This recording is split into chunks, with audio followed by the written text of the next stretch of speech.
मैं किरण वर्मा आपके अपने YouTube चैनल पढ़ाओ की योद्धा में आप सभी का हार्दिक स्वागत करती हूँ।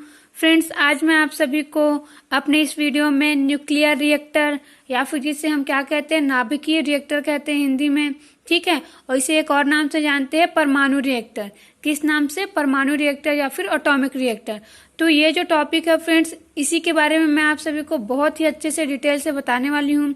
और ये जो टॉपिक है फ्रेंड्स, न्यूक्लियर रिएक्टर, वो एक्चुअली में आप सभी के CGACF और रेंजर एग्जाम का जो सिलेबस है, जिसमें क्या है टेक्नोलॉजी, उसमें जो न्यूक्लियर एनर्जी दिया हुआ है, मीन्स नाभिकीय ऊर्जा जो सिलेबस में दिया हुआ है, उसी के अंतर्गत क्या आता है फ्रेंड्स, न्यूक्लियर रिएक्टर आता है, ठीक है। और साथ ही ये जो टॉपिक है न्यूक्लियर रिएक्टर, इससे आप सभी के CGACF और रेंजर एग्जाम में क्वेश्चन पूछा जा चुका है। और एक बात मैं आप सभी को और बता देती हूँ कि ये जो न्यूक्लियर रिएक्टर मैं आप सभी को अभी बताने वाली हूँ, ये आप सभी का जो साइंस का सिलेबस दिया हुआ है, जिसमें जो फिजिक्स दिया हुआ है, उसमें सोर्स ऑफ एनर्जी मीन्स ऊर्जा के जो स्रोत है, ये वाला जो टॉपिक दिया हुआ है, उसके अंतर्गत भी आप सभी के सिलेबस में न्यूक्लियर रिएक्टर दिया हुआ है, ठीक है।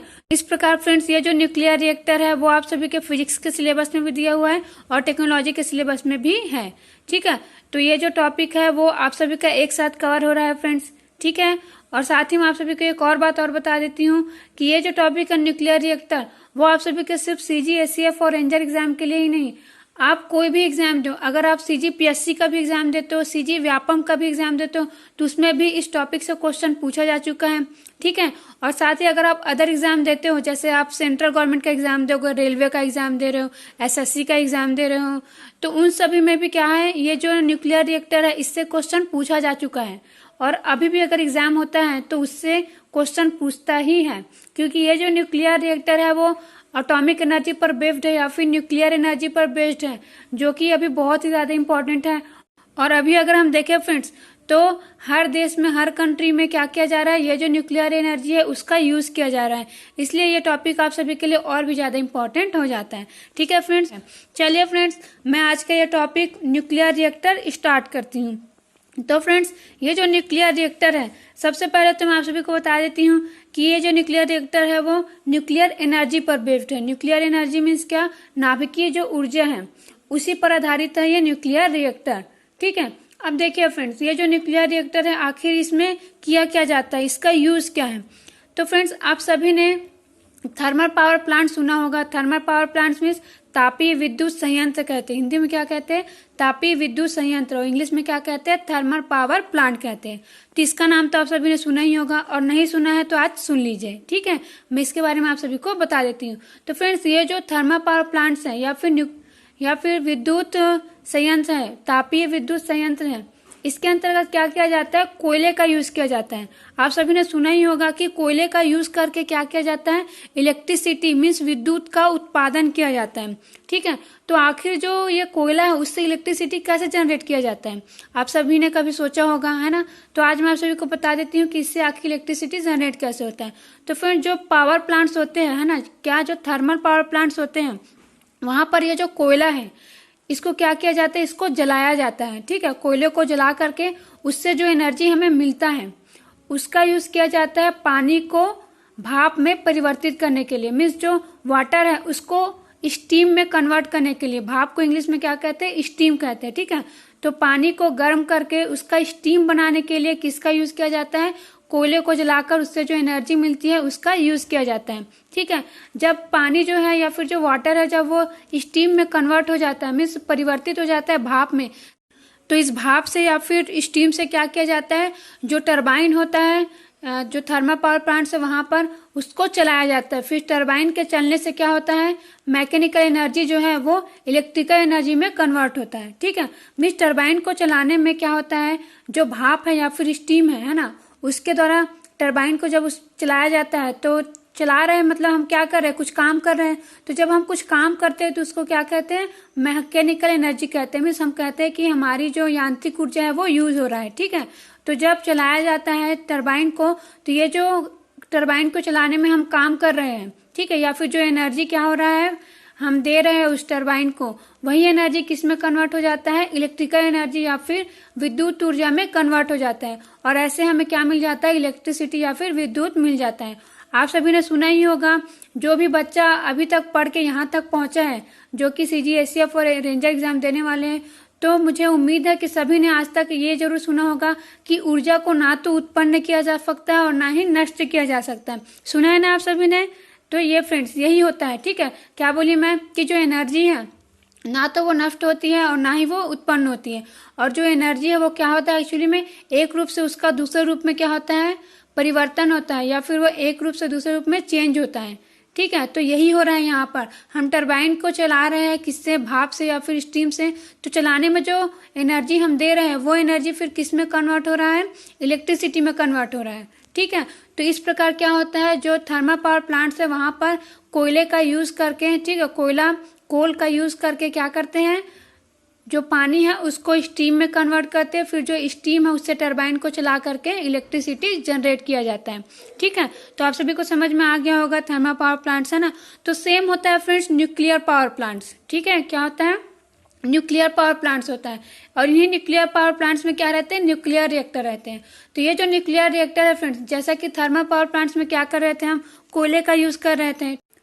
तो फ्रेंड्स ऐसे ही क्या करते हैं हम, न्यूक्लियर रिएक्टर जो होता है वहां पर जो न्यूक्लियर एनर्जी है उसका यूज करके क्या करते हैं, पानी को गर्म करते हैं, फिर उसको स्टीम में या फिर भाप में परिवर्तित करके टरबाइन को चलाते हैं, जिससे क्या उत्पन्न होता है, इलेक्ट्रिसिटी उत्पन्न होता है।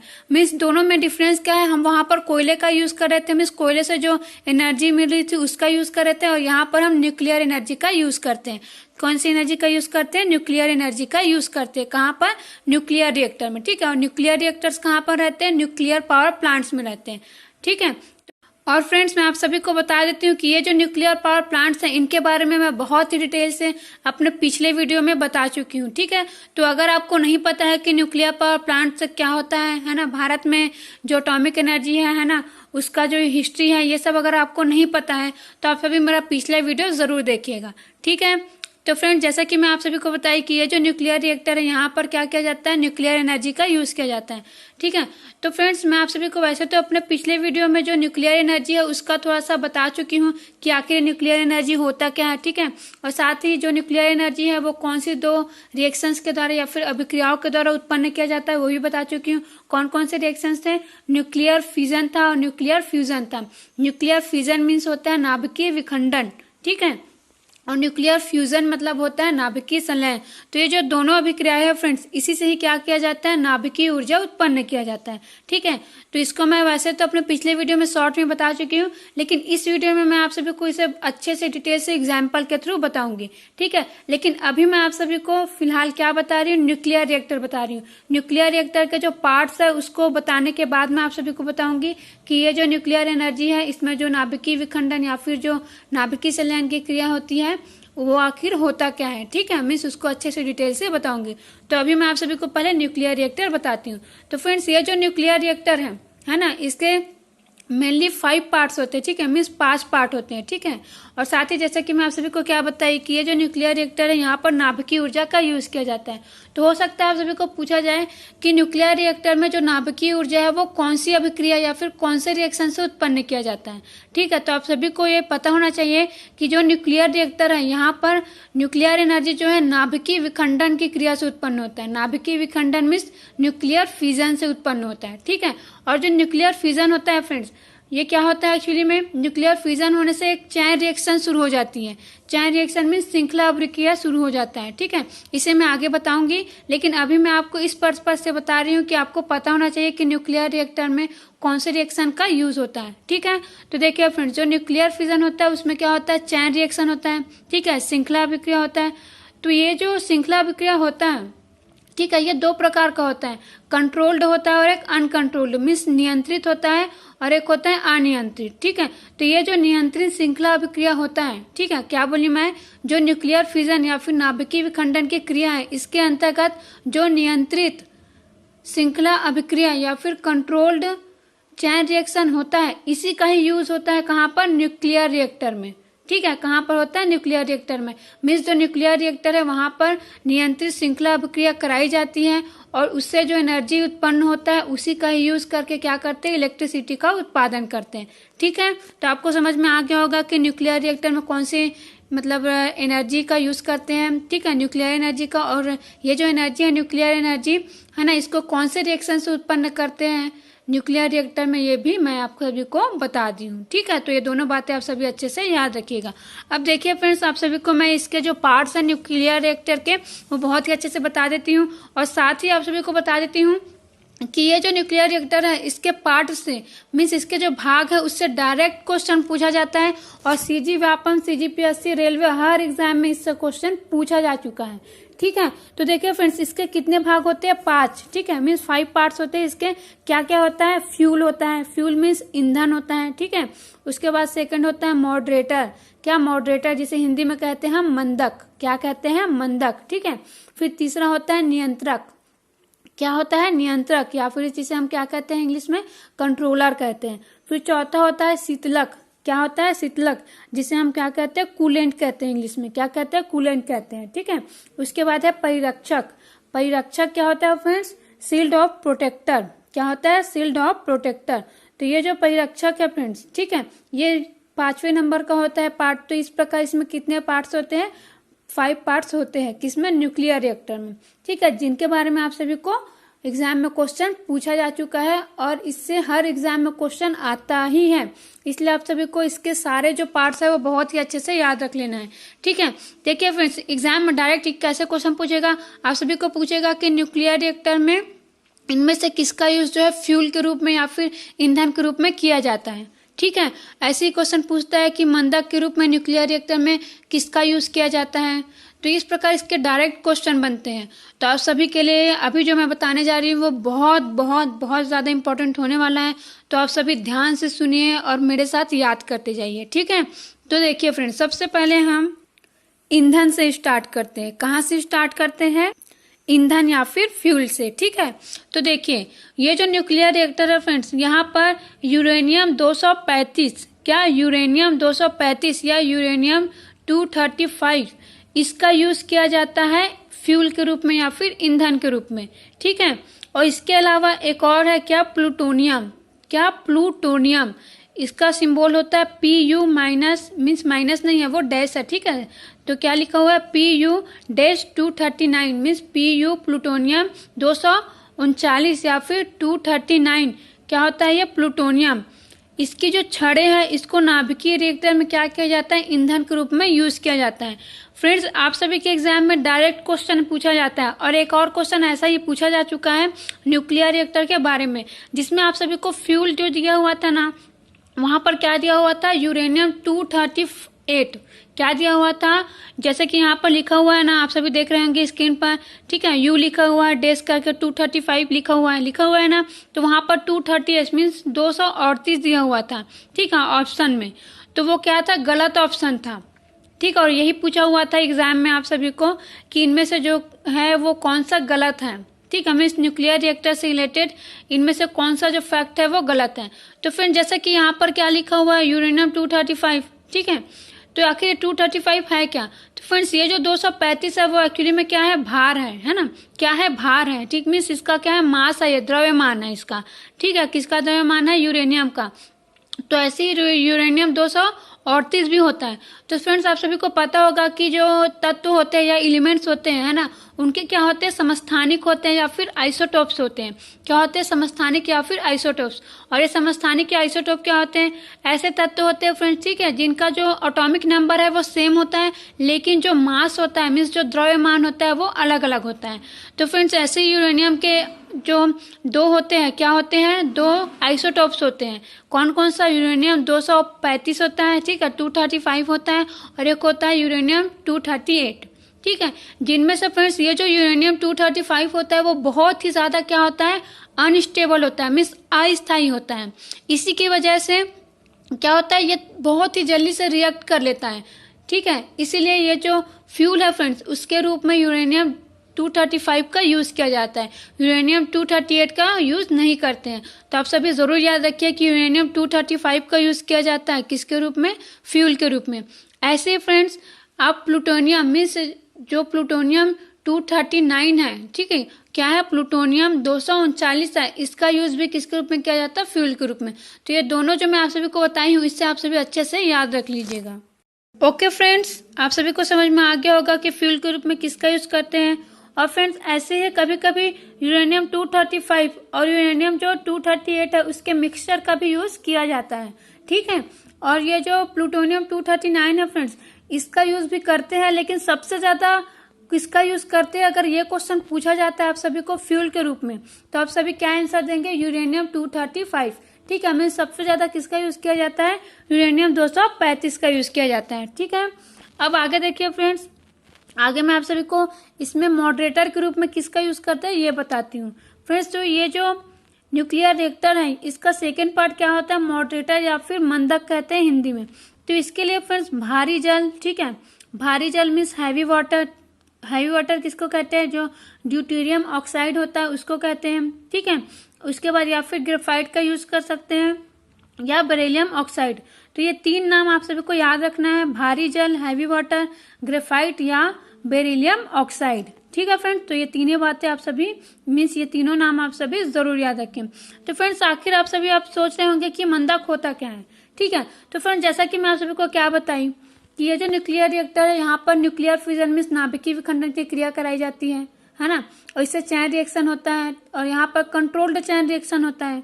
तो इसके लिए क्या करते हैं फ्रेंड्स? मंदक का यूज करते हैं। देखिए फ्रेंड्स जो यूरेनियम 235 है ना, इसमें क्या करते हैं? जो न्यूक्लियर रिएक्टर है ना, वहां पर न्यूक्लियर फ्यूजन का रिएक्शन कराने के लिए यूरेनियम 235 पर क्या करते हैं? जो न्यूट्रॉन्स होते हैं उसकी बमबारी करते हैं, ठीक है। मीन्स न्यूट्रॉन्स का बौछार करते हैं किसके ऊपर? जो यूरेनियम के जो एटम्स है उसके ऊपर। तो जैसे ही ये जो यूरेनियम के एटम्स हैं उनसे जो न्यूट्रॉन टकराते हैं तो ये जो यूरेनियम है फ्रेंड्स, इसका जो नाभिक है वो जो दो हल्के नाभिकों में टूट जाता है, क्योंकि विखंडन हो रहा है। विखंडन मीन्स टूटना, ठीक है। तो क्या होता है? ये टूट जाता है। तो ये जब टूटता है फ्रेंड्स तो इसी के साथ तीन और नए न्यूट्रॉन उत्पन्न हो जाते हैं। मीन्स जितने भी न्यूट्रॉन है ना वो एक एक किससे टकराते हैं? जो यूरेनियम के जो एटम्स है ना उससे टकराते हैं। और टकराने के बाद क्या करते हैं? इसको तोड़ देते हैं दो पार्ट्स में, ठीक है। उसके बाद जो टूटा हुआ पार्ट्स है ना उसके अलावा और क्या मिलता है हमें विखंडन से? तीन और नए न्यूट्रॉन्स मिलते हैं, ठीक है। तो ये जो तीन नए न्यूट्रॉन्स होते हैं फ्रेंड्स, ये फिर से क्या करते हैं? और रिएक्शन करते हैं। जो अदर आपका एटम्स होता है उनसे फिर से जाकर रिएक्शन करते हैं, फिर उससे फिर उत्पन्न होता है, ठीक है। तो इस प्रकार क्या हो जाता है? 3 का 9 न्यूट्रॉन हो गया, 9 का 27 न्यूट्रॉन हो गया, है ना, 27 हो गया। इस प्रकार से ये बढ़ते ही जाता है, मीन्स चैन रिएक्शन शुरू हो जाता है, ठीक है। तो ये क्या हो जाएगा? अनकंट्रोल्ड हो जाएगा। अगर ये जो न्यूट्रॉन्स है फ्रेंड्स ये ऐसी रिएक्ट करते रहे तो इसी को क्या कहेंगे हम? अनकंट्रोल्ड चैन रिएक्शन कह देंगे, ठीक है। तो इसी को कंट्रोल करने के लिए क्या करते हैं? सबसे पहले जैसे ये क्या होते हैं न्यूट्रॉन्स जो है वो जनरेट होते हैं तो इनकी गति को कम करने के लिए न्यूक्लियर रिएक्टर जो है यहाँ पर मॉडरेटर का यूज करते हैं। किसका यूज करते हैं? मॉडरेटर का यूज करते हैं। ये क्या करते हैं? जो न्यूट्रॉन्स जनरेट हुआ रहता है या फिर उत्पन्न हुआ रहता है नाभिकीय विखंडन की क्रिया से, उसकी गति को ये कम कर देता है, ठीक है। तो आप सभी को समझ में आ गया होगा कि मंदक का काम क्या होता है। उसके बाद देखिए थर्ड है कंट्रोलर। कंट्रोलर मीन्स नियंत्रक। तो फ्रेंड जैसा कि मैं क्या बताई आप सभी को कि ये जो न्यूट्रॉन्स है ना वो क्या करते हैं? 3 के मल्टीप्लीकेशन होता जाता है, ठीक है। मीन्स के पहले क्या होगा? 3 रहेगा, फिर वो 9 हो जाएगा, फिर 27, ऐसे ये बढ़ते जाता है, ठीक है। तो इसी संख्या को कम करने के लिए कंट्रोलर के रूप में कैडमियम और बोरॉन की छड़ों का इस्तेमाल किया जाता है। किसका? कैडमियम और बोरॉन। ये नाम आपको बहुत ही अच्छे से याद रख लेना है, ये बहुत सारे एग्जाम्स में क्वेश्चन पूछा जा चुका है।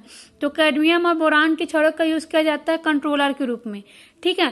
तो ये क्या करते हैं? जो 3 न्यूट्रॉन्स जनरेट हुआ रहता है उनमें से जो 2 न्यूट्रॉन्स होते हैं फ्रेंड्स, है ना, उसको क्या कर लेते हैं? ये अवशोषित कर लेते हैं, ऑब्जर्व कर लेते हैं, जिससे जो रिएक्शन है वो आगे क्या हो जाता है? कंट्रोल हो जाता है, अनकंट्रोल्ड नहीं होता है, ठीक है। अब देखिए उसके बाद आता है कूलेंट या फिर शीतलक। तो जैसा कि नाम में क्या है? कूलेंट या फिर शीतलक। मीन्स ये क्या करता है? ठंडा करता है, ठीक है, ठीक है। क्या करता है? ठंडा करता है। अब ठंडा क्यों करता है? क्योंकि आप सभी को पता है जो नाभिकीय विखंडन की क्रिया होती है या फिर कोई भी जो न्यूक्लियर रिएक्शंस होते हैं उससे जो एनर्जी प्रोड्यूस होता है वो बहुत ही ज्यादा होता है, ठीक है। तो बहुत ही ज्यादा मात्रा में एनर्जी प्रोड्यूस होने से जो न्यूक्लियर रिएक्टर है वो बहुत ही ज्यादा गर्म हो जाता है। क्या हो जाता है? बहुत ही ज्यादा गर्म हो जाता है। तो ये जो न्यूक्लियर रिएक्टर गर्म हुआ है फ्रेंड्स, तो अगर ऐसे गर्म हुआ रहेगा तो फट जाएगा, ठीक है। तो उसको ठंडा करने की आवश्यकता होती है, उसको कूल करने के लिए क्या करते हैं, कूलेंट का इस्तेमाल करते हैं। तो कूलेंट के रूप में किसका यूज करते हैं, वाटर का यूज करते हैं, कार्बन डाइऑक्साइड का यूज करते हैं और सोडियम का यूज करते हैं। ठीक है, किसका करते हैं, वाटर का यूज करते हैं, कार्बन डाइऑक्साइड या फिर सोडियम का यूज करते हैं। तीनों में से किसी का भी यूज कर सकते हैं। ठीक है, तो ये तीनों नाम आप सभी को याद रखना है, वाटर, कार्बन डाइऑक्साइड और सोडियम। उसके बाद लास्ट है फ्रेंड परिरक्षक या फिर शील्ड ऑफ प्रोटेक्टर। तो फ्रेंड जैसा कि मैं आप सभी को क्या बताइए, इसमें न्यूक्लियर रिएक्शन होता है ना, तो आप सभी को पता है कि जो नाभिक है उससे बहुत प्रकार के किरणें उत्सर्जित होती है या फिर जो रेस होती है, आप सभी को पता होगा गामा हो गया है ना, अल्फा हो गया, बीटा हो गया। ये जो रेस होती है या फिर किरणें होती है फ्रेंड्स, ये बहुत ही ज्यादा खतरनाक होती है, बहुत ही ज्यादा हार्मफुल रहता है। ठीक है, तो ये जो है रिएक्टर से बाहर ना जाए इसके लिए क्या करते हैं, रिएक्टर के चारों ओर कंक्रीट की मोटी मोटी दीवारें बना दी जाती हैं। आप सभी अपनी स्क्रीन पर देखिए क्या शो हो रहा है, आपके स्क्रीन पर जो रियल में रिएक्टर होता है, न्यूक्लियर रिएक्टर, उसका इमेज शो हो रहा है। तो आप सभी देख रहे होंगे फ्रेंड्स कि एकदम मोटा मोटा सा बाहर में क्या बना हुआ है, ठीक है, कंक्रीट की दीवारें बनी हुई है। ये इसीलिए बना हुआ है कि यहाँ की जो किरणें उत्सर्जित होती है जो कि बहुत ही ज्यादा खतरनाक होती है, अल्फा बीटा गामा है ना, ये सब क्या है बाहर ना निकले, जिससे जो आसपास के जनजीवन है ना, जीव जंतु है, उनको कोई भी हानि ना हो। तो इसके लिए क्या करते हैं, कंक्रीट की मोटी दीवार बना देते हैं।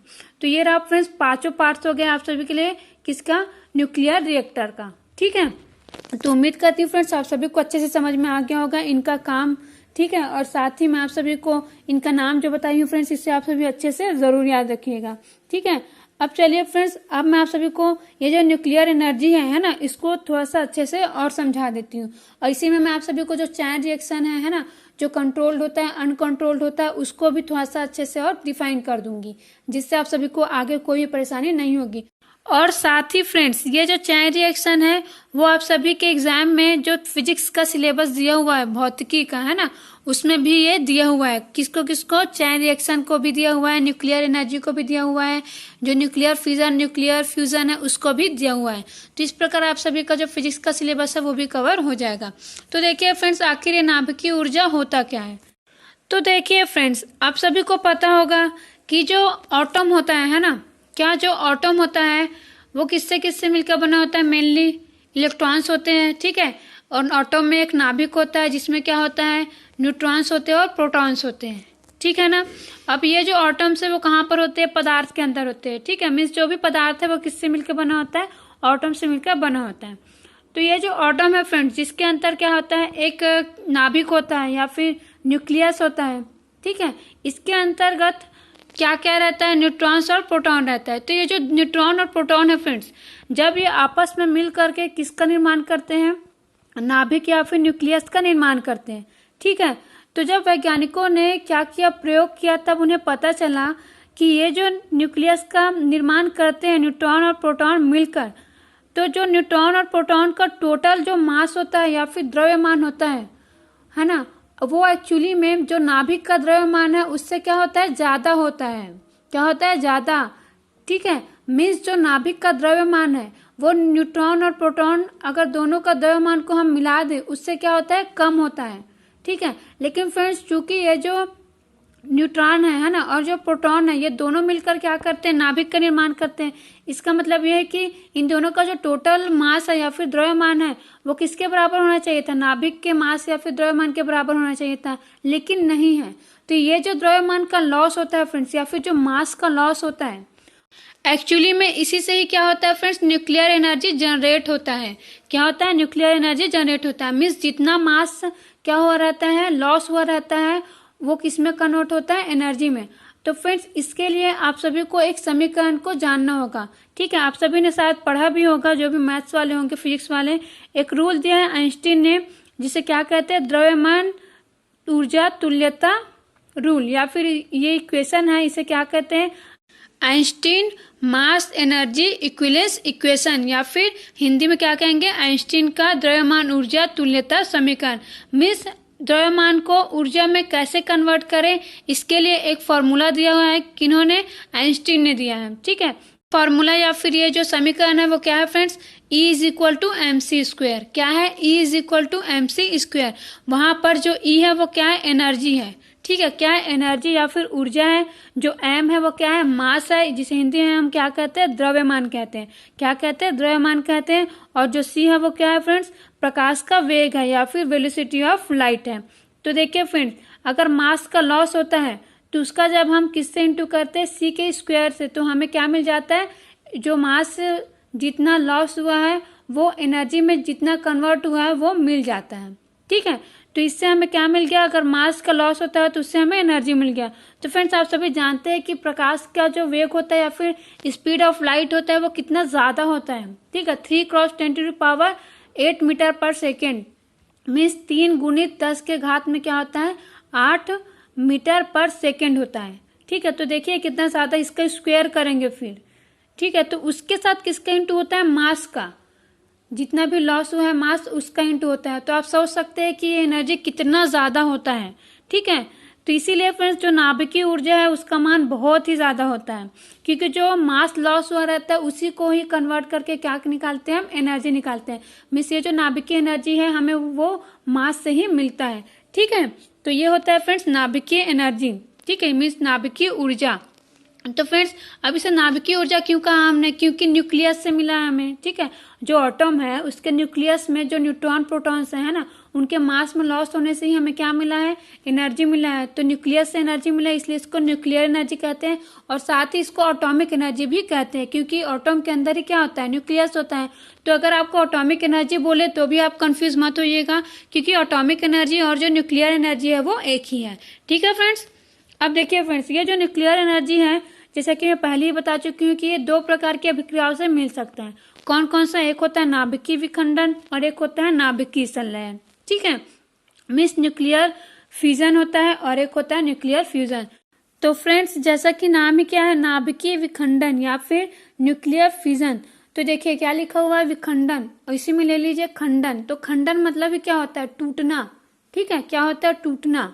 तो फ्रेंड्स, इसमें क्या होता है? एक भारी नाभिक जो है वो 2 हल्के नाभिकों में टूट जाता है। और जब साइंटिस्ट ने फ्रेंड्स, मीन्स जो भी वैज्ञानिक थे, उन्होंने जब इसका स्टडी किया तो पता चला कि ये जो भारी नाभिक हल्के नाभिकों में टूटता है, तो इस भारी नाभिक का द्रव्यमान जितना होता है ना, तो जब ये टूट जाता है तो जो 2 हमें अलग से जो भी नाभिक मिलता है उनका जो मास है फ्रेंड्स, दोनों मिला करके ये जो पहले वाला जो भारी नाभिक होता है उसके मास के बराबर नहीं होता है। मीन्स जो भारी नाभिक है उसका मास ज्यादा होता है, ये जो हल्के नाभिक में टूटे रहता है उन दोनों के मास के एडिशन से। तो यही जो लॉस हुआ रहता है मास का या फिर द्रव्यमान का, यही किस में कन्वर्ट होता है? एनर्जी में। ठीक है, तो इस प्रकार हमें कौन सी एनर्जी मिलती है? नाभिकीय विखंडन से एनर्जी मिलती है, और ये एनर्जी भी बहुत ही ज्यादा होता है। ठीक है फ्रेंड्स, अब देखिए फ्रेंड्स, मैं आप सभी को एक नॉलेज की बात बता देती हूँ कि ये जो नाभिकीय विखंडन है इसकी खोज सबसे पहले किन 2 वैज्ञानिकों ने किया है? ऐसा क्वेश्चन एग्जाम में पूछा जाता है। तो आप सभी याद रखिए कि हॉर्न और स्ट्रॉसमैन। क्या नाम है? हॉर्न और स्ट्रॉसमैन। ये जो हॉर्न और स्ट्रॉसमैन नाम के 2 साइंटिस्ट है फ्रेंड्स, है ना, इन्होंने ही सबसे पहले यूरेनियम पर न्यूट्रॉनों की बमबारी करके या फिर बौछार करके क्या किया? इसका अध्ययन किया। मीन्स सबसे पहले नाभिकीय विखंडन का अध्ययन किया या फिर स्टडी किया। ठीक है, तो आप सभी को यह पता होना चाहिए कौन कौन से हॉर्न और स्ट्रॉसमैन नाम के 2 साइंटिस्ट थे। ठीक है, तो अब फ्रेंड्स मैं इसको आगे एग्जाम्पल के थ्रू बताऊंगी, लेकिन इसके पहले मैं आप सभी को नाभिकीय संलयन को भी थोड़ा सा डिफाइन कर देती हूँ। तो फ्रेंड्स, नाभिकीय संलयन, ठीक है, तो नाभिकीय संलयन क्या होता है फ्रेंड्स? तो फ्रेंड्स, जैसे जो नाभिकीय विखंडन है उसमें क्या होता है फ्रेंड्स? जो भारी नाभिक है वो टूट जाता है ना, 2 हल्के नाभिकों में। तो वैसे ही ये जो नाभिकीय संलयन है इसमें क्या होता है? 2 या 2 से अधिक हल्के नाभिक मिलकर एक भारी नाभिक का निर्माण करते हैं। और इसमें भी सेम कंडीशन है। ये जो भारी नाभिक बनता है ना, इसका जो द्रव्यमान होता है वो जो हल्के नाभिक है जिनके मिलने से ये बन रहा है उन सभी के जो टोटल जो द्रव्यमान होता है उससे कम होता है इस भारी नाभिक का द्रव्यमान। मिस नाभिकीय संलयन की जो क्रिया है इसमें जो भारी नाभिक बनता है, कौन सा भारी नाभिक? जो भी हल्के नाभिक है आपस में जुड़ करके जो भारी नाभिक बना रहे हैं, उस भारी नाभिक का जो द्रव्यमान होता है ना, वो जो उन हल्के नाभिक है उन सभी के द्रव्यमान का जो टोटल होता है उससे कम होता है। और ये जो नाभिक का जो द्रव्यमान है उसमें जो लॉस हुआ है उसी को ही हम आइंस्टीन के समीकरण से क्या करते हैं? एनर्जी में कन्वर्ट करते हैं। ठीक है, और उसी से हमें क्या मिलता है? नाभिकीय संलयन से एनर्जी मिलती है। ठीक है फ्रेंड्स, मीन्स नाभिकीय ऊर्जा मिलता है। और यही रिएक्शन क्या कहलाता है, नाभिकीय संलयन कहलाता है।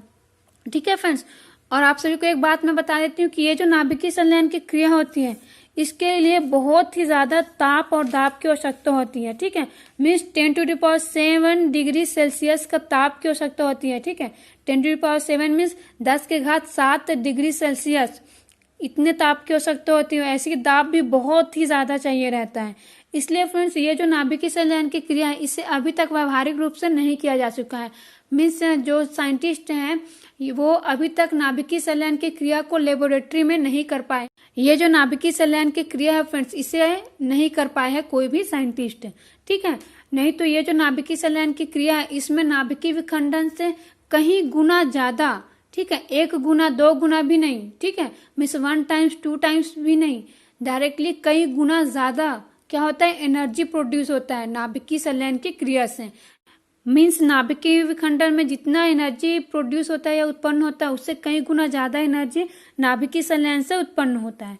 ठीक है, और आप सभी को पता ही होगा कि जो सूर्य है ना, तारे हैं, इन सभी में जो ऊर्जा का स्रोत है वो क्या है, नाभिकीय संलयन की क्रिया। मीन्स उनमें नाभिकीय संलयन की क्रिया होती है, उसी से ही क्या होता है, ऊर्जा उत्पन्न होता है। ठीक है, तो आप सभी स्क्रीन पर देखिए फ्रेंड्स, है ना, मैं आप सभी के लिए एक रिएक्शन शो करती हूँ जिससे आप सभी को समझ में आए कि ये जो नाभिकीय संलयन है आखिर वो कैसे होता है। तो देखिए फ्रेंड्स, जो सूर्य है ना या फिर जो तारे हैं उनमें कौन सा रिएक्शन होता है, इसमें जो है ड्यूटेरियम और जो ट्राइटियम है फ्रेंड्स, है ना, वो आपस में रिएक्शन करते हैं 1s2 1s3 जो है, और एक हीलियम नाभिक बनाते हैं और एक न्यूट्रॉन उत्सर्जित होता है। ठीक है, उसी तरह उसके बाद जो है एनर्जी क्या, एनर्जी प्रोड्यूस होता है। तो देखिए फ्रेंड्स कितना एनर्जी प्रोड्यूस है, 17.6 मिलियन इलेक्ट्रॉन वोल्ट, मिलियन। ठीक है, मतलब इतना ज्यादा एनर्जी प्रोड्यूस हो रहा है। सिर्फ क्या, जब ओनली जो ड्यूटेरियम है और जो ट्राइटियम है उसके सिर्फ एक एक एटम आपस में क्या कर रहे हैं, रिएक्ट कर रहे हैं और एक हीलियम नाभिक बना रहे हैं। तो ऐसे फ्रेंड्स कई सारे जो एटम्स हैं ना, ड्यूटेरियम और जो ट्राइटियम है उसके वो आपस में मिलकर के हीलियम नाभिक का निर्माण करते हैं। तो आप सभी सोच ही सकते हैं कि कितना ज्यादा एनर्जी होता होगा सूर्य में, तारे में। ठीक है, तो इस प्रकार इतना ज्यादा एनर्जी क्या होता है, प्रोड्यूस होता है। ठीक है फ्रेंड्स, तो ऐसे क्या होता है, नाभिकीय संलयन की क्रिया होती है। अब चलिए फ्रेंड्स फिर से मैं आप सभी को नाभिकीय विखंडन को जहाँ छोड़ी थी वहां पर स्टार्ट करती हूँ। फ्रेंड्स मैं इसको इसीलिए छोड़ी थी क्योंकि नाभिकीय विखंडन थोड़ा सा लॉन्ग होगा, क्योंकि इसमें मैं अभी आप सभी को चैन रिएक्शन भी बताऊंगी, है ना। तो अब मैं आप सभी को बताती हूँ कि आखिर नाभिकीय विखंडन का एग्जाम्पल होता क्या है। तो देखिए फ्रेंड्स, नाभिकीय विखंडन जो है ना बहुत तरीके से करा सकते हैं हम। ठीक है, जिनमें से एक तरीका मैं आप सभी को क्या बताई कि जो यूरेनियम है ना, यूरेनियम जो है उसके जो नाभिक है उसमें क्या करते हैं हम, जो न्यूट्रॉन है उसकी बमबारी करते हैं। मीन्स न्यूट्रॉन को क्या करते हैं, बौछार करते हैं, न्यूट्रॉन से उसका रिएक्शन करते हैं। ठीक है, तो फ्रेंड्स इसी का एक एग्जांपल मैं आप सभी के लिए शो कर रही हूँ कि देखिए यूरेनियम जो है, यूरेनियम 235 है ना, यूरेनियम का जो द्रव्यमान होता है वो कितना होता है, 235 होता है, 235 होता है, और इसका जो एटॉमिक नंबर है वो कितना होता है, 92 होता है। ठीक है, तो जब एक न्यूट्रॉन आकर इससे टकराता है, ठीक है, यूरेनियम नाभिक से, तो क्या होता है, ये टूट जाता है बेरियम और क्रिप्टॉन में। आप सभी देख रहे होंगे, है ना। उससे के बाद क्या होता है, मैं क्या बताई थी आप सभी को, 3 और नए न्यूट्रॉन जनरेट होता है और इसी के साथ एनर्जी जनरेट हो रहा है। ठीक है, कितना एनर्जी जनरेट हो रहा है, बहुत ही ज़्यादा एनर्जी जनरेट होता है। मैं यहाँ पर एनर्जी मेंशन नहीं कर रही हूँ क्योंकि फ्रेंड्स एनर्जी आप सभी को याद नहीं करना है, आपको सिर्फ पता होना चाहिए कि एनर्जी इसमें जनरेट होता है। ठीक है, तो इस प्रकार क्या होता है फ्रेंड्स, ये जो यूरेनियम का जो नाभिक है वो हल्के नाभिकों में टूट जाता है और इससे क्या होता है, एनर्जी जनरेट होता है। तो देखिए फ्रेंड्स, ये जो नाभिकीय विखंडन की क्रिया है ना, जब ये होता है तो इसमें एक चैन रिएक्शन बन जाता है। अब कैसे बनता है ना, तो वैसे तो मैं आप सभी को पहले और बताई, थोड़ा सा शॉर्ट में बता दी थी न्यूक्लियर रिएक्टर में, लेकिन इसमें और अच्छे से बता देती हूँ। तो देखिए फ्रेंड्स, जब यूरेनियम पर न्यूट्रॉनों की बमबारी करते हैं ना, तो यूरेनियम का नाभिक क्या हो जाता है, उस टूट जाता है और बहुत ही ज़्यादा ऊर्जा तो प्रोड्यूस होता ही है, उसके साथ ही 3 नए न्यूट्रॉन भी क्या होते हैं, प्रोड्यूस होते हैं। और ये जो 3 नए न्यूट्रॉन्स होते हैं फ्रेंड्स, है ना, वो क्या करते हैं, जो अदर यूरेनियम के नाभिक होते हैं उसका विखंडन करते हैं। ठीक है, उसमें भी क्या होता है, प्रत्येक विखंडन से फिर से 3 नए न्यूट्रॉन जनरेट होते हैं। मीन्स एक न्यूट्रॉन जो है वो क्या करेगा, किसी अन्य यूरेनियम नाभिक का क्या करेगा, विखंडन करेगा, तो उससे फिर से कितना उत्पन्न हो गया, 3 नए न्यूट्रॉन होंगे। तो जो 3 न्यूट्रॉन है वो अलग अलग 3 जो यूरेनियम नाभिक का है ना उसका विखंडन कर रहे हैं। तो इससे कितना न्यूट्रॉन जनरेट हो जाएगा, जो 9 न्यूट्रॉन है या फिर जो 9 न्यूट्रॉन है वो जनरेट हो जाएगा। फिर ये जो 9 न्यूट्रॉन्स है वो फिर से क्या करेंगे, जो अदर यूरेनियम नाभिक है उनसे फिर से रिएक्शन करेंगे। ठीक है, क्या करेंगे, फिर से रिएक्शन करेंगे। तो फिर इसमें क्या होगा, इनमें से फिर से जो प्रत्येक जो न्यूट्रॉन है वो फिर से 3 जनरेट करेगा, तो फिर कितना हो जाएगा, 27 हो जाएगा। इस प्रकार ये मल्टीप्लाई होते जाता है। ठीक है, और इससे क्या बन जाता है, एक चैन बन जाता है। क्या बन जाता है, एक चैन बन जाता है। तो इसलिए इस अभिक्रिया को क्या कहते हैं, चैन रिएक्शन कहते हैं या फिर श्रृंखला अभिक्रिया कहते हैं। ठीक है, और यह जो श्रृंखला अभिक्रिया या फिर चैन रिएक्शन है फ्रेंड्स, ये 2 प्रकार से हो सकता है। एक होता है नियंत्रित होता है, ठीक है, कंट्रोल्ड, जो कि न्यूक्लियर रिएक्टर्स में होता है, और एक होता है अनियंत्रित या फिर अनकंट्रोल्ड चैन रिएक्शन, जो कि किस में होता है, आप सभी ने सुना होगा परमाणु बम। क्या सुना होगा, परमाणु बम का नाम सुना होगा ना, एटम बम है ना, उसमें होता है अनकंट्रोल्ड चैन रिएक्शन। ठीक है, और ये जो अनकंट्रोल्ड चैन रिएक्शन है फ्रेंड्स, ये बहुत ही ज्यादा विनाशकारी होता है, क्योंकि इसमें बहुत ही ज्यादा एनर्जी जो जनरेट होता है। एनर्जी जनरेट होने से क्या होता है, आसपास का वातावरण बहुत ही गर्म हो जाता है। वहाँ के जो भी जीव जंतु है या फिर जो भी जीवन है फ्रेंड्स, वो सब कुछ नष्ट हो जाता है। किससे, गर्मी से। और क्या होता है फ्रेंड्स, ये जो रिएक्शन होता है ना, कौन सा रिएक्शन, जो न्यूक्लियर फिजन का रिएक्शन होता है ना, जिसमें क्या हो रहा है, चैन रिएक्शन हो रहा है, श्रृंखला भी क्या हो रहा है, इसमें नाभिकीय विकिरणें उत्सर्जित होती है, जैसे अल्फा, बीटा, गामा, है ना। और ये जो किरणें होती है फ्रेंड्स, ये भी क्या होती है, खतरनाक होती है। और इसके अलावा भी और भी बहुत सारी किरणें उत्सर्जित होती है, जो कि मानव जाति के लिए और जो भी जीव जंतु हैं और हमारा जो इन्वायरमेंट है उसके लिए बहुत ही ज्यादा खतरनाक होता है। ठीक है, और साथ ही आपने तो जो एटम बम है ना, उसके बारे में सुना ही होगा कि द्वितीय विश्व युद्ध के दौरान जो अमेरिका है उसके द्वारा जापान के नागासाकी और हिरोशिमा जो शहर है वहां पर एटम बम या फिर परमाणु बम गिराया गया था। ठीक है, और इसका प्रभाव आज भी देखा जाता है। अब कैसे देखा जाता है, मैं आप सभी को बता देती हूँ कि ये जो रिएक्शन होता है, कौन सा रिएक्शन, न्यूक्लियर फिजन का या फिर नाभिकीय विखंडन है ना, इससे जो भी विकिरणें वगैरह उत्सर्जित होती हैं, इससे क्या होता है, इससे अनुवांशिक रोग उत्पन्न होता है। अनुवांशिक रोग मीन्स जेनेटिक डिसीज। ठीक है, जेनेटिक डिसीज क्या होता है फ्रेंड्स, जो जनरेशन टू जनरेशन जाता है, मीन्स एक पीढ़ी से दूसरे पीढ़ी में जाता है, ऐसे रोग होते हैं। ठीक है, तो इसीलिए फ्रेंड्स जो जापान है वहां पर अभी भी इसका प्रभाव देखा जाता है, क्योंकि पीढ़ी दर पीढ़ी जो भी अनुवांशिक रोग है फ्रेंड्स, वो क्या हो रहा है, अभी तक चल ही रहा है। ठीक है, अभी तक बच्चों में कुछ कुछ में क्या देखा जाता है कि पहले जो रोग हुआ था, ये जो एटम बम गिराया गया था, उससे वो आज भी फ्रेंड्स किसी किसी बच्चों में दिखाई देते हैं। ठीक है, इसलिए फ्रेंड्स ये जो एटम बम है ना, वो बहुत ही ज्यादा खतरनाक होता है, और ये जो अनकंट्रोल्ड चैन रिएक्शन है वो भी बहुत ही खतरनाक है, क्योंकि जो एटम बम है उसमें क्या होता है, उसमें अनकंट्रोल्ड चैन रिएक्शन ही होता है। ठीक है, अब सेकंड क्या था, कंट्रोल्ड। कंट्रोल्ड किस में होता है, न्यूक्लियर रिएक्टर में। इसमें क्या करते हैं फ्रेंड्स, जो भी न्यूट्रॉन्स जनरेट होता है, पहले तो उसका जो वेग है या फिर वेलोसिटी है ना, उसको कम कर देते हैं, किसके द्वारा, मॉडरेटर के थ्रू। उसके बाद कंट्रोलर से क्या करते हैं, जो न्यूट्रॉन्स है ना, उसमें से जो 3 न्यूट्रॉन्स है, उसमें जो 2 न्यूट्रॉन्स है फ्रेंड्स, उसको शोषित कर लिया जाता है।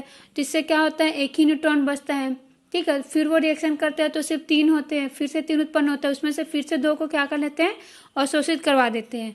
तो इस प्रकार क्या कर लेते हैं, जो भी जो रिएक्शन है, चैन रिएक्शन, उसको क्या कर लेते हैं, कंट्रोल कर लेते हैं। और इससे जो एनर्जी उत्पन्न होता है उसका कार्य किस में करते हैं हम, मीन्स उसका यूज किस में करते हैं, हम सकारात्मक कार्यों में करते हैं। ठीक है, जैसे इलेक्ट्रिसिटी उत्पन्न करने में कर रहे हैं। तो इस प्रकार से जो न्यूक्लियर रिएक्टर है फ्रेंड्स, वहां पर क्या किया जाता है, जो नाभिकीय विखंडन से जो भी एनर्जी प्रोड्यूस होता है उसका क्या करते हैं, हम यूज करते हैं। और यहाँ पर कैसा नाभिकीय विखंडन की क्रिया होता है, कंट्रोल्ड वाला। ठीक है, मीन्स कंट्रोल्ड चैन रिएक्शन होता है यहाँ पर। ठीक है फ्रेंड्स, तो ये होता है चैन रिएक्शन, है ना, अनकंट्रोल्ड और कंट्रोल्ड चैन रिएक्शन। तो आप सभी को समझ में आ गया होगा फ्रेंड्स कि नाभिकीय विखंडन और नाभिकीय संलयन क्या होता है। ठीक है, इसी के साथ कंट्रोल्ड और अनकंट्रोल्ड चैन रिएक्शन क्या होता है। ठीक है फ्रेंड्स, इसी के साथ फ्रेंड्स ये जो न्यूक्लियर रिएक्टर टॉपिक है वो कंप्लीट होता है। ठीक है फ्रेंड्स, मैं आप सभी को जब बायोफिल्स पढ़ा रही थी, है ना, बायोफिल्स जब बताई थी एक वीडियो में, तो उसमें मैं बोली थी कि जब मैं आप सभी को न्यूक्लियर रिएक्टर बताऊंगी तब जो 3rd जनरेशन का बायोफ्यूल है, जो कि एल्गा या फिर एल्गी, जिसे हम हिंदी में क्या कहते हैं, सवाल कहते हैं, उससे बनने वाला है, उसकी विशेषता बताऊंगी, ये बोली थी। क्योंकि एग्जाम में फ्रेंड्स आप सभी के पूछा गया है कि जो 2nd जनरेशन का बायोफ्यूल है वो किससे बनता है। तो फ्रेंड्स ऐसा क्वेश्चन में पूछा जा सकता है कि जो थर्ड जनरेशन का बायोफ्यूल या फिर जो जैव ईंधन है वो किससे बनता है। तो फ्रेंड्स ये एल्गा से बनता है, ठीक है। और इसके साथ ही फ्रेंड्स जैसा कि अब इसका यूज जो है बढ़ते जा रहा है, तो हो सकता है आप सभी को जो एल्गा है, ठीक है, एल्गा को हम एल्गी भी कहते हैं ना, और हिंदी में क्या कहते हैं, शैवाल कहते हैं, है ना। तो इसकी विशेषताएं भी पूछ सकता है, ठीक है, कि ये जो एल्गा है जिसको हम थर्ड जनरेशन के बायोफ्यूल के रूप में यूज करने वाले हैं, आखिर हम इसको क्यों यूज कर रहे हैं, है ना। मीन्स इसकी ऐसी कौन सी विशेषता है जिसकी वजह से हम इसको यूज कर रहे हैं। तो ये क्वेश्चन भी आप सभी के एग्जाम में बन सकता है। तो फ्रेंड्स मैं आप सभी को जब बायोफ्यूल वाला टॉपिक पढ़ाई थी तो उसमें मैं बोली थी कि जब न्यूक्लियर रिएक्टर पढ़ाऊंगी तो इसके बारे में थोड़ा सा बताऊंगी। तो फ्रेंड्स मैं आप सभी को जो एल्गा है या फिर जो एल्गी है उसकी विशेषता बता देती हूँ कि आखिर हम इसे थर्ड जनरेशन के बायोफ्यूल के रूप में क्यों यूज कर रहे हैं। तो फ्रेंड्स आप सभी स्क्रीन पर देखिए जो लिखा हुआ है, हालांकि वो इंग्लिश में है लेकिन मैं आज सभी को इसे हिंदी में ट्रांसलेट करके बताती हूँ, ठीक है फ्रेंड्स। तो देखिए ये जो एल्गा है फ्रेंड्स, है ना, इसमें एक्चुअली में क्या लिखा हुआ है हिंदी में कि ये जो एल्गा है वो बहुत ही बड़ा स्रोत है हमारे लिए किसका, बायोडीजल का, ठीक है। मीन्स भविष्य में हमारे लिए बायोडीजल का बहुत ही अच्छा और बड़ा स्रोत है क्या, जो एल्गी या फिर जो शैवाल है वो, ठीक है। और साथ ही इसकी विशेषता ये है फ्रेंड्स कि ये जो शैवाल है ना, इसका खेती करने के लिए, कल्टीवेशन करने के लिए हमें स्पेसिफिक लैंड की ज़रूरत नहीं होती। मीन्स ऐसा नहीं है कि ये किसी स्पेसिफिक जगह पर ही होगा, कोई स्पेशल इसका खेती करने का तरीका होगा, नहीं, ऐसा कुछ भी नहीं है, ठीक है। तो इसके लिए हमें कोई भी एकदम स्पेसिफिक जगह की ज़रूरत नहीं होती है। और साथ ही फ्रेंड्स ये किसे हम कहीं पर भी क्या कर सकते हैं, उगा सकते हैं, ठीक है। जैसे डिजर्ट वाला जो एरिया होता है, डिजर्ट लाइक मीन्स जो मरुस्थल वाला एरिया होता है फ्रेंड्स, वहाँ पर भी हम क्या कर सकते हैं, एल्गी को प्रोड्यूस कर सकते हैं, ठीक है। इसके अलावा फ्रेंड्स वाटर होता है saline water. Saline water means क्या, जो लवणीय वाटर होता है, जो समुद्र का जो पानी होता है फ्रेंड्स उसको बोलते हैं सलाइन वाटर, ठीक है, जिसमें लवण ज़्यादा होता है, जिसे हम एग्रीकल्चर में यूज़ नहीं कर सकते हैं ना, मीन्स कृषि के लिए यूज़ नहीं कर सकते और ना ही पीने के लिए यूज़ कर सकते। लेकिन ये जो एल्गी या फिर जो शैवाल है फ्रेंड्स, इसको हम वहाँ पर भी मीन्स है ना उस पानी में भी क्या कर सकते हैं, इसको ग्रो करवा सकते हैं, है ना, इसका प्रोडक्शन कर सकते हैं।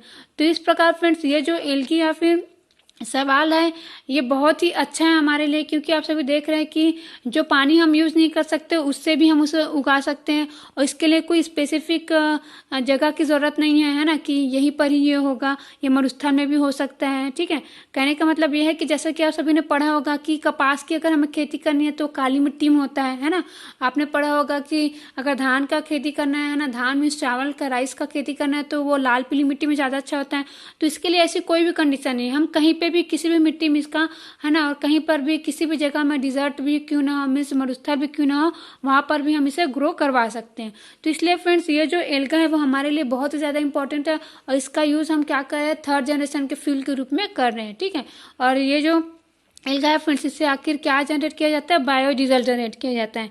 क्या जनरेट किया जाता है, बायोडीजल, ठीक है। तो फ्यूचर में ये हमारे लिए बायोडीजल का बहुत ही बड़ा स्रोत होने वाला है, ठीक है फ्रेंड्स। तो इस प्रकार इसकी ये विशेषताएं थी जिसे आप सभी को जानना बहुत ही आवश्यक था, ठीक है। तो फ्रेंड्स ये रहा आप सभी के लिए बहुत ही ज़्यादा इंपॉर्टेंट वीडियो, है ना। तो उम्मीद करती हूँ आप सभी को न्यूक्लियर रिएक्टर के बारे में मैं जो भी बताई हूँ वो समझ में आया होगा। और फ्रेंड्स आप सभी को मैं कहना चाहूँगी कि मैं जो भी बताती हूँ इसे आप सभी अच्छे से ज़रूर याद कर लिया कीजिए, ठीक है फ्रेंड्स। तो फ्रेंड्स आप सभी को मेरा ये वीडियो अच्छा लगा हो तो लाइक ज़रूर कीजिएगा और साथ ही कमेंट भी कीजिएगा। और जो भी नए बच्चे हमारे इस YouTube चैनल पर पहली बार मेरा वीडियोस देख रहे हैं तो मैं उनसे कहना चाहूँगी कि आप सभी अपने एग्ज़ाम की तैयारी बहुत ही अच्छे से करने के लिए, सही टाइम पर नोटिफिकेशन पाने के लिए और अपने एग्ज़ाम की तैयारी को कंटिन्यू रखने के लिए मेरे इस YouTube चैनल को सब्सक्राइब ज़रूर करिए, ठीक है फ्रेंड्स। Thank you.